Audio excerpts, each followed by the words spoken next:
আসসালামু আলাইকুম। সম্মানিত সুধীমণ্ডলী, আমরা সূরা তওবার 85 নম্বর আয়াত থেকে আলোচনা শুরু করতে যাচ্ছি ইনশাআল্লাহ। আউযু বিল্লাহি মিনাশ শাইতানির রাজীম। ওয়ালা তুজিবকা আমওয়ালুহুম ওয়ালা আওলাদুহুম ইন্নামা ইরিদুল্লাহু আইয়ুআযযিবাহুম বিহা ফিদ দুনিয়া ওয়া তাযহাকা আনফুসুহুম ওয়া হুম কাফিরুন। আল্লাহ বলেন, হে রাসূল, তাদের মাল এবং আওলাদ যেন আপনাকে আশ্চর্যান্বিত না করে। এগুলো দেখে আপনি আশ্চর্য হবেন না।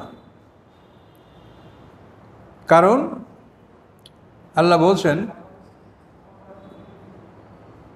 ইন্নামা ইরিদুল্লাহু, নিশ্চয়ই আল্লাহ চান, আইয়ুআযযিবাহুম বিহা ফিদ দুনিয়া, যে এই মাল ও আওলাদের মাধ্যমে দুনিয়ায় তাদেরকে শাস্তি দিবেন।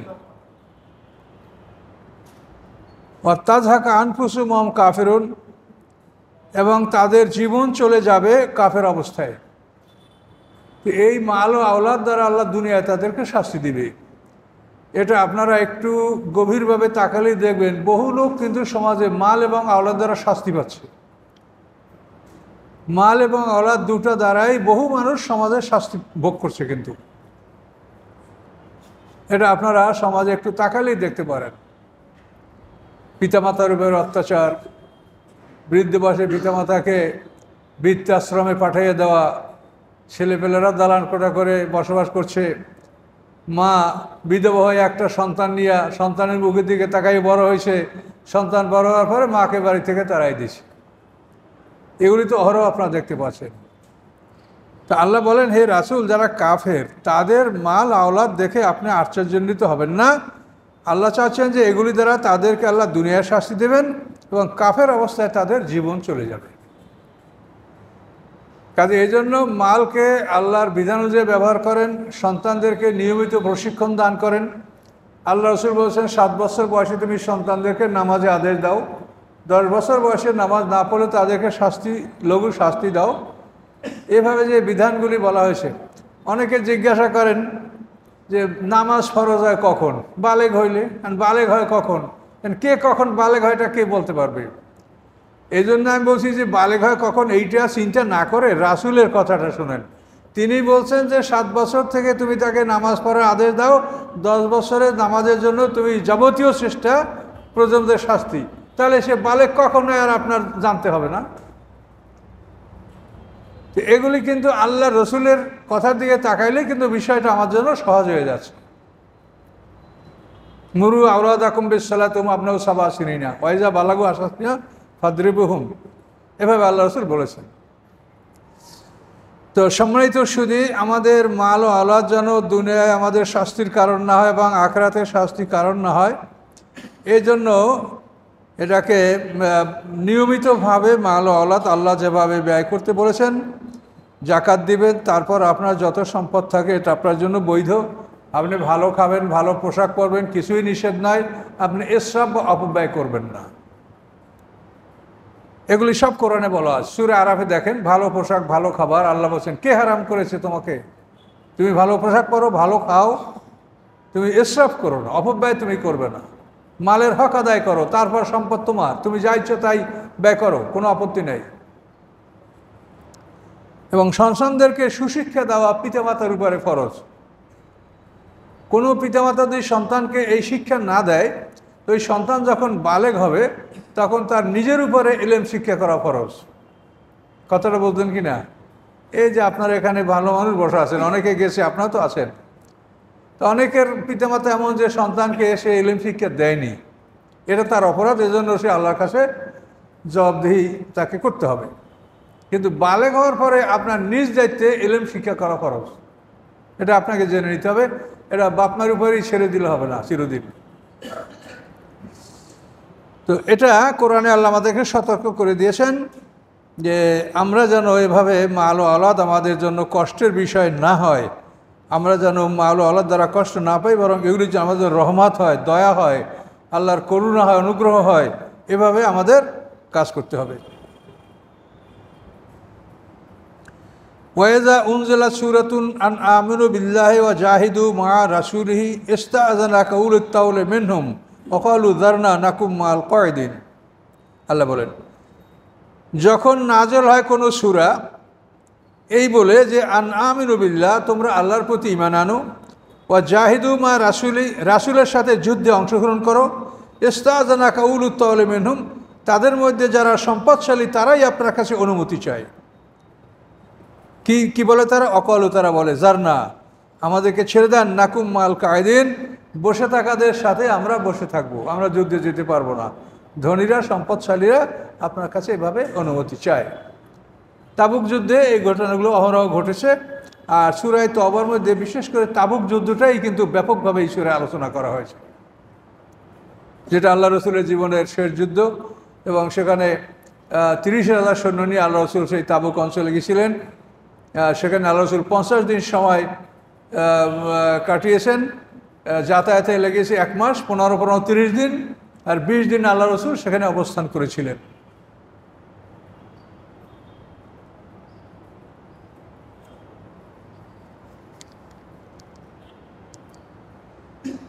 রাদু বেআইয়াকুনু মাল খাওয়ালেফে, তারা সন্তুষ্ট থাকে যে পিছনে অবস্থানকারীদের সাথে তারা থাকবে। অতুবে আলা কুলুবহিম, তাদের অন্তরে আল্লাহ মোহর মেরে দিয়েছেন। ফাহুম লা ইয়াফকাহুন, তারা এই বিষয়টা বোঝে না যে এই যুদ্ধ করলে, জেহাদ করলে যে তোমরা জান্নাতের বড় বড় স্তরগুলি লাভ করবে, আল্লাহর নেয়ামতগুলি লাভ করবে, এটা তারা বোঝে না। বুঝলে তারা যুদ্ধ থেকে পিছে থাকার চিন্তা ভাবনা করতো না। লাকিনের রাসূল আল্লাযীনা আমানু মাহু, বরং কিন্তু রাসূল সাল্লাল্লাহু আলাইহি ওয়াসাল্লাম, আল্লাযীনা আমানু মাহু, এবং যারা তার সাথে ঈমান এনেছে, ওয়া জাহাদু বিআমওয়ালিহিম ওয়া আনফুসিহিম, এবং জিহাদ করছে তাদের মাল এবং জান দ্বারা, জীবন এবং সম্পদ দ্বারা, উলাইকা লাহুমুল খায়রাত, তাদের জন্য রয়েছে অসাধারণ অসংখ্য কল্যাণ, ওয়া উলাইকুমুল মুফলিহুন, এবং এরা জয়যুক্ত হবে। খায়রাত মানে কল্যাণ, এইটুকুই আমরা বলতে পারি। ইবনে আব্বাস রাদিয়াল্লাহু বলেন যে খায়রাতের আসল অর্থ কি এটা আমরা বুঝি না। তার কারণ কোরআন পাক আল্লাহ বলেন ফিহিন্না খায়রাতুন হিসান, জান্নাতের যে হুর থাকবে স্ত্রী, তাদের মধ্যে অনেক কল্যাণ থাকবে। এখন কি কল্যাণ থাকবে তা তো আল্লাহ বলেই দিয়েছেন, আল্লাহ রাসূল বলে দিয়েছেন। কোনো চোখ তা দেখে নাই, কোনো মন তা কল্পনা করতে পারে নাই। কাজে এই যে খায়রাত, এই যে খায়রাত বলতে কি বুঝায়, যে ইবনে আব্বাসের কথাটাই গ্রহণযোগ্য। উনি বলেন যে খায়রাত বলতে কি বোঝে, আসলে তো আমরা বুঝি না। আমরা বুঝি খায়রাত মানে ভালো কল্যাণ, এই পর্যন্ত বুঝি, কিন্তু আসলে যে এই কল্যাণ বলতে কি বুঝায় এর পুরোপুরি অর্থ আমরা বুঝি না। আল্লাহ বলেন উলাইকা লাহুমুল খায়রাত, তাদের জন্য এমন কল্যাণ রয়েছে যে কল্যাণগুলির বিবরণ আমাদের কাছে নাই। তাহলে আমরাও বুঝি না কি কল্যাণ যে আল্লাহ দিবেন, এর বিবরণটা আমাদের কাছেও নাই। উলাইকুল মুফলিহুন, এবং এই লোকগুলি জয়যুক্ত হবে। আ'আদ্দাল্লাহু লাহুম জান্নাত, আল্লাহ তাদের জন্য জান্নাত প্রস্তুত রেখেছেন। তাজরি মিন তাহতিহাল আনহার, যার তলদেশ থেকে নহরগুলি প্রবাহিত হচ্ছে। জান্নাত প্রস্তুত রাখা হয়েছে, দোজখও প্রস্তুত রাখা হয়েছে, কিন্তু এখনই এটা চালু রাখা হয় নাই। তার কারণ বিচারে পরে এখানে ঢুকবে, তো এখন অযথা চালু রাখবে কেন? কথা বলতে পারছেন? এই জন্য দোজখ থেকে লোক বাইর করা, এই নাজাতুম মিনান নিরান, এই 10 দিন দোজখ থেকে লোক বাইর করা হচ্ছে। দোজখে কে আসে? কাকে দোজখ থেকে বাইরে? এই যে হাদিসের কথাগুলি, এই উদ্ভট কথাগুলি, এগুলি কি আমরা সমালোচনা না, এগুলি সত্য ব্যাখ্যা যদি আমরা না দিই তো মানুষ এটা বুঝবেন কোথার থেকে? নাজাত দেওয়া মানে মুক্তি দেওয়া হবে। এখন যদি ভিতরে কেউ না থাকে তো মুক্তি কাকে দেন? এখন কে আছে দোজখের মধ্যে? সব বারজাকে পর্দার আলের জগৎ, মানে যেটা যে জগতের কোনো ব্যাখ্যা আমাদের কাছে নাই। বারজাক মানে পর্দার আড়ালের জগৎ। কাজে কাকে বের করে? দোজখে ঢুকানো হবে বিচারের পর। এই জন্য কি বলা হয়েছে? ওয়েদ আ'আদ্দাল্লাহু, আল্লাহটা প্রস্তুত রেখেছেন, রেডি রেখেছেন। এই মসজিদে সব রেডি আছে, যখন আপনারা ঢোকেন তখন এগুলো অন করা হয়, যখন না থাকেন কেউ তো অন করা হয়।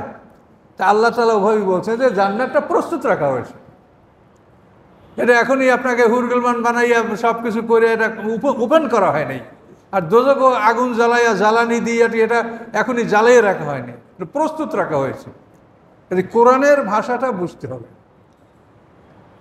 তা আমাদের স্বভাব হলো যে আমরা কোরআনের ভাষা বোঝার চেষ্টা করছি না, এই জন্য আমরা এই যে আমাদের ঝগড়া ফাসাদ বিবাদ, এটার মূল কারণ এখানেই যে আমরা কোরআনকে ফলো করছি না।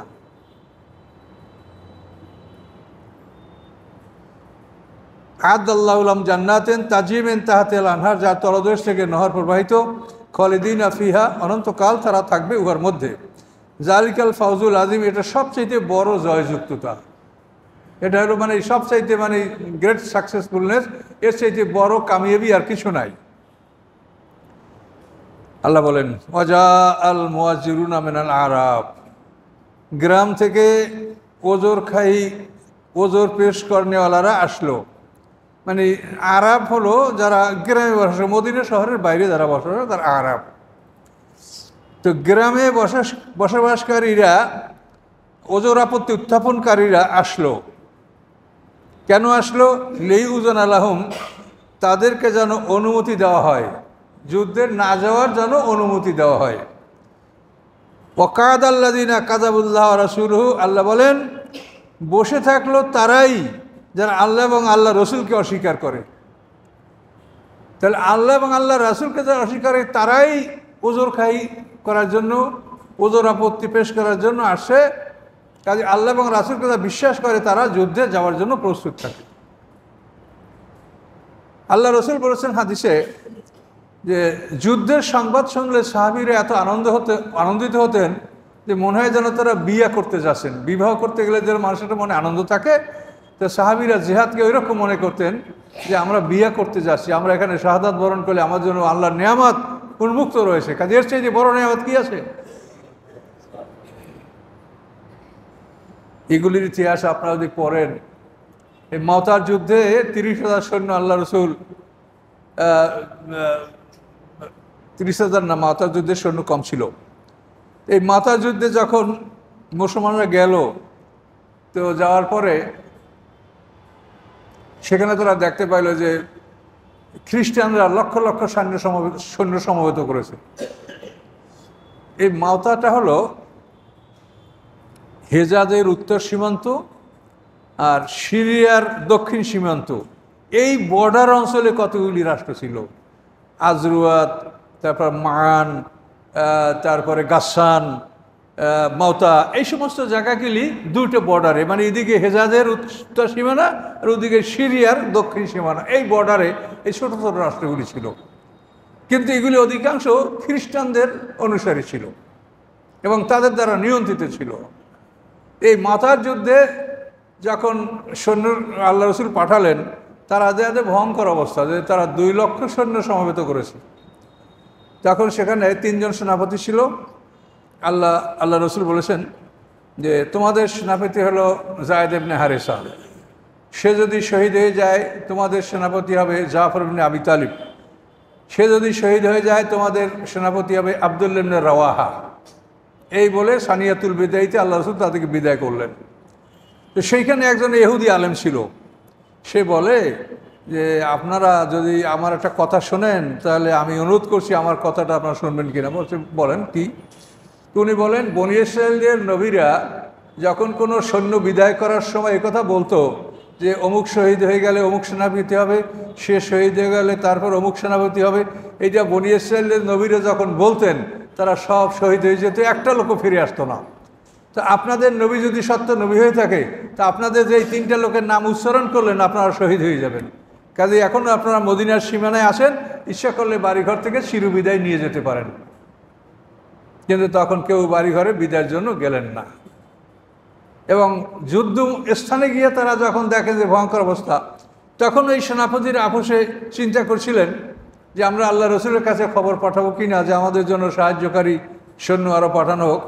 তখন এই আব্দুল্লাহ ইবনে রাওয়াহা 3 নম্বর সেনাপতি, তিনি বললেন যে দেখেন, আপনারা যে নিয়ামতের জন্য এসেছেন সেই নিয়ামত আপনাদের সামনে, তা আপনারা কার কাছে সাহায্য চাবেন? আপনারা শাহাদাত কামনা করছেন, সেটা আপনাদের সামনে, আপনারা সব শহীদ হয়ে যান, কে জন্য আমরা সাহায্য চাবো? এই জন্য আর সাহায্য চাওয়া হলো না। সেই যুদ্ধে যায়েদ ইবনে হারেসা শহীদ হলেন, তারপরে জাফর ইবনে আবি তালিব আল্লাহর চাচাতো ভাই, তিনি শহীদ হলেন, আব্দুল্লাহ ইবনে রাওয়াহা শহীদ হলেন, তারপরে খালেদ ইবনে ওলীদ, তার জীবনের প্রথম যুদ্ধ, সে সেনাপতি নিযুক্ত হলো এবং খালিদ ইবনে ওয়ালিদের বংশটাই হলো সেনাপতি বংশ জাহিলিয়াতে। তিনি অতি কৌশলে মুসলমানদেরকে রক্ষা করে তিনি ফিরে আসতেছিলেন। তাহলে এখন এই যুদ্ধকে এখন আমাদের জন্য এটা অ্যাভেলেবল না, আমাদের পক্ষে এটা সম্ভব না, কিন্তু সম্ভব হলে আমরা মুসলমানরা সবাই সেদিকে আমরা আশা করি আমরা ঝাঁপাই পড়তাম। কিন্তু এখন তো এটা আমাদের পক্ষে অসম্ভব ব্যাপার হয়েছে, যেহেতু এই বিষয়টা আন্তর্জাতিকভাবে এটা রাষ্ট্রের নিয়ন্ত্রণে চলে গেছে। এখন আর ব্যক্তির উপরে যুদ্ধ ফরজ দেয়, রাষ্ট্র যাদেরকে মনে করেন যুদ্ধের জন্য প্রয়োজন তাদেরকে রাষ্ট্র নিয়োগ দিবে, রাষ্ট্র ট্রেনিং দিবে, রাষ্ট্র অস্ত্র দিবে, রাষ্ট্র বেতন দিবে, রাষ্ট্র সব এটার ব্যবস্থা করবে। আপনারা করবেন সহযোগিতা, আর্থিক সহযোগিতা লাগলে এটা আপনারা করতে বাধ্য থাকবেন, আমরা করতে বাধ্য থাকবো, কিন্তু এটা আমাদের আর ব্যক্তির বা দলের উপরে এই দায়িত্বটা নাই, এটা কিন্তু বুঝতে হবে। এই জন্য আল্লাহ বলেন যে পিছনে থাকার জন্য অনুমতি এসে কারা, যারা আল্লাহ এবং আল্লাহ রাসূলকে অস্বীকার করে। সাইয়ুসিবুল্লাযিনা কাফারু মিনহুম আযাবুন আলীম, তাদের মধ্যে থেকে যারা কাফের অচিরেই বেদনাদায়ক শাস্তি তাদেরকে স্পর্শ করবে, শাস্তি তাদের উপরে আসবে। এখন আল্লাহ বলেন লাইসাল দুআফা, দুআফা নেই দুর্বল, দুর্বলদের উপরে কোনো অভিযোগ নাই। ওয়ালা আলাল মারদা, যারা রুগী অসুস্থ তাদের উপরে অভিযোগ নাই। ওয়ালা আলাল্লাযিনা, এবং তাদের উপরে অভিযোগ নাই লা ইয়াজিদুনা মা ইয়ানফিকুন, যে তারা পাচ্ছে না যে আল্লাহর পথে কি ব্যয় করবে। হারাজুন, এই হারাজুন মানেই অভিযোগ। এই তিন শ্রেণীর লোকের উপর অভিযোগ নাই। একটা হলো দুর্বল, 2 নম্বর অসুস্থ রুগী, 3 নম্বর হলো যারা আল্লাহর পথে ব্যয় করার মতো কোনো সম্পদ নাই। তাবুক যুদ্ধ তো অনেক দূরের রাস্তা, 1 মাস যাতায়াতে লাগে। এই এত দূরের পথে তো হেঁটে যাওয়া সম্ভব না, উঠবে ঘোরা দরকার, এই 1 মাসের খাদ্য তার সাথে নেওয়া দরকার। কাজে এটা তো অনেক দুর্বলরা এটা পারবে না। তো আল্লাহ তাআলা তাদের অব্যাহতি ঘোষণা করলেন যে এদের অপরাধ নাই। ইজা নাসাহুরিল্লাহ, যখন তারা, নাসাউ মানে শুভাকাঙ্ক্ষী, যখন তারা আল্লাহ এবং রাসূলের খায়ের খা হয়, শুভাকাঙ্ক্ষী হয়। নাসাহুরিল্লাহ ও রাসূলি, যখন তারা আল্লাহ এবং রাসূলের শুভাকাঙ্ক্ষী হয় তখন এদের উপরে কোনো অভিযোগ নাই। মাল আল মুহসিন মিন সাবিল, সৎকর্মশীলদের উপরে শাস্তির বা অভিযোগের কোনো রাস্তা নাই, আল্লাহ বলে দিলেন। আল্লাহু গফুর রহিম, আল্লাহ তাআলা ক্ষমাশীল দয়াময়। ওয়ালা আলাল্লাযিনা, এবং তাদের উপরে অভিযোগ নাই। কারা তারা? ইজামা আতাউকা, যখন তারা আপনার কাছে এসেছে, লিতাহমিলাহুম, যাতে আপনি তাদেরকে বহন করে নিয়ে যান। তারা যুদ্ধে যাবে, আপনার কাছে আসে, আপনি যুদ্ধের যাওয়ার জন্য উট ঘোড়া কী লাগবে আপনি দেন। কুলতা, আপনি বললেন লা আজিদু মা উহমিলুকুম আলাইহি, আমি পাচ্ছি না এমন কিছু যার উপরে তোমাদেরকে আমি তুলব। তাওয়াল্লাউ আইনুম তাফিদু মিনাদ দামি, তখন তারা চলে গেল এমন অবস্থায় যে তাদের চক্ষুগুলি পানি ঝরাচ্ছিল। চোখের পানি ঝরাতে ঝরাতে তারা ফিরে গেল যে তাদেরকে আল্লাহ রসুল নিয়ে যাবেন এমন কোনো বাহন আল্লাহ রসুলের কাছে ছিল না। ওসমান গনি রাদিয়াল্লাহু তাআলা 300 উট 100 ঘোড়া স্যাক্রিফাইস করেছে, কন্ট্রিবিউট করছে এই যুদ্ধে। এরকম উমর ফারুক অর্ধেক সম্পদ, আবু বকর সমস্ত সম্পদ, কোনো সাহাবী 1,60,000 দিরহাম, কোনো সাহাবী 100 আশা খেজুর, বিশালভাবে চাঁদা দেওয়ার পরেও আল্লাহ রসুল সবাইকে নিয়ে যেতে পারেননি এই যুদ্ধে। আল্লাহ বলেন যে আপনি বললেন যে আমি তোমাদেরকে তুলব, এমন কিছু আমার কাছে নাই। তখন চাঁদের চক্ষুগুলি অশ্রু ঝরাতে ঝরাতে তারা চলে গেল। হাজানান, দুঃখ করে, আল্লাহ ইয়াজিদু মা ইয়ানফিকুন, যে তারা পেল না এমন কিছু যা আল্লাহর পথে তারা ব্যয় করবে। এদের উপরে কোনো অভিযোগ নাই। ইন্নামাস সাবিলু আলাল্লাযিনা, নিশ্চয় অভিযোগ তাদের উপরে, ইয়াস্তাজিনুনাকা, যারা আপনার কাছে অনুমতি চায়, ওহুম আগনিয়া, অথচ তারা ধনী। ধনী হওয়া সত্ত্বেও তাদের উট ঘোড়া অস্ত্র বর্ম সব আছে, এরপরেও তারা গরমের কারণে যুদ্ধে যেতে চায় না। যুদ্ধটা ছিল খুব গরমের মৌসুমে, খেজুর কাটার মৌসুমে তাবুক যুদ্ধটা। রাদু বেআইয়া কোন মাল খাওয়ালেফে, তারা সন্তুষ্ট যে পশ্চাতে অবস্থানকারীদের সাথে তারা বসে থাকবে। অতঃপর আল্লাহ আলা কুলুহিম, আল্লাহ তাআলা তাদের অন্তরে মোহর মেরে দিয়েছেন। ফাহুম লা ইয়ালামুন, তারা সত্যকে উপলব্ধি করতে পারবে না, সত্যকে জানতে পারবে না।